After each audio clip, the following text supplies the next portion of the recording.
all geared up and girded. Xtreme Moto riders from Luzon, Visayas, and Mindanao united in the ongoing 2013 Phoenix Motocross Series happened October 13 at MX Masaya Fairgrounds Club Manila East, Taytay, Rizal.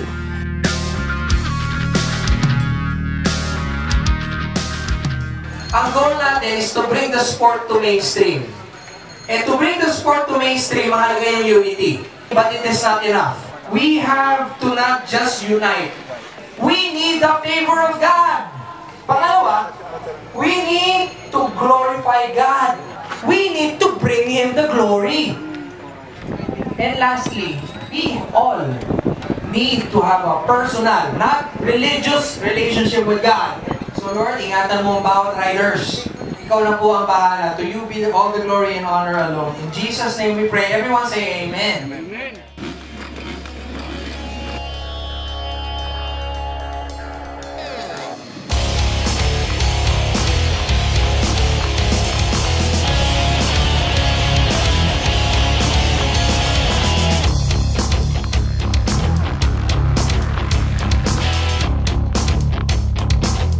Rocket Dream came into life when 14-time Rider of the Year Glenn Aguilar stole Moto1 of Pro Open production against the rising rider Bornok Mangosong.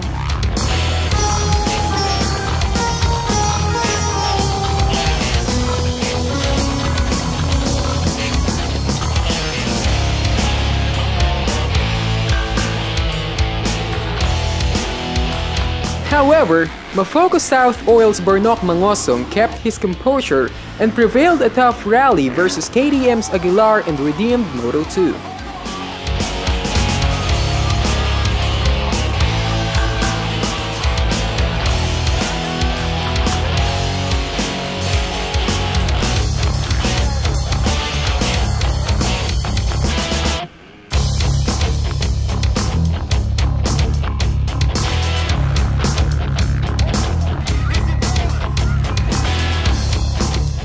More than a conqueror, Jacob Orbe assured his third consecutive win after beating his elder brother Patrick and Glenn's son McLean in the 10-lap Pro Lights battle.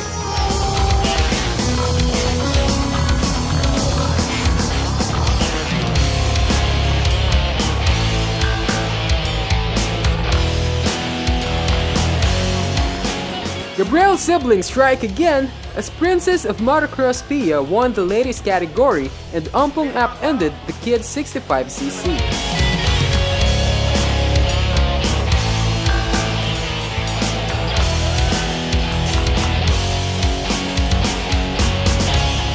Determined rider McLean Aguilar retained his title in the kids 85cc and Neil Lim won a back-to-back battle in the amateur open production and pro local enduro.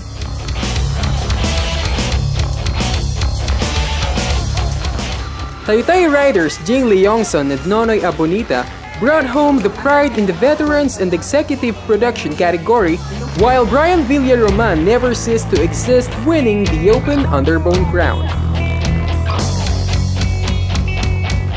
Proud and fulfilled, race-experienced riders such as Wilcon Dalinog, Lawrence Bukag, Juancho Banaag, and James Cruz carried home their enduro, open production, executive, and underbone title.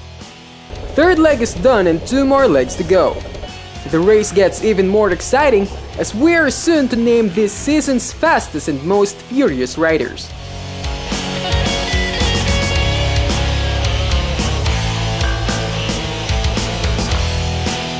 Definitely back-to-back and stamina-filled tourney awaits us only here at Xtreme Adrenaline Sports.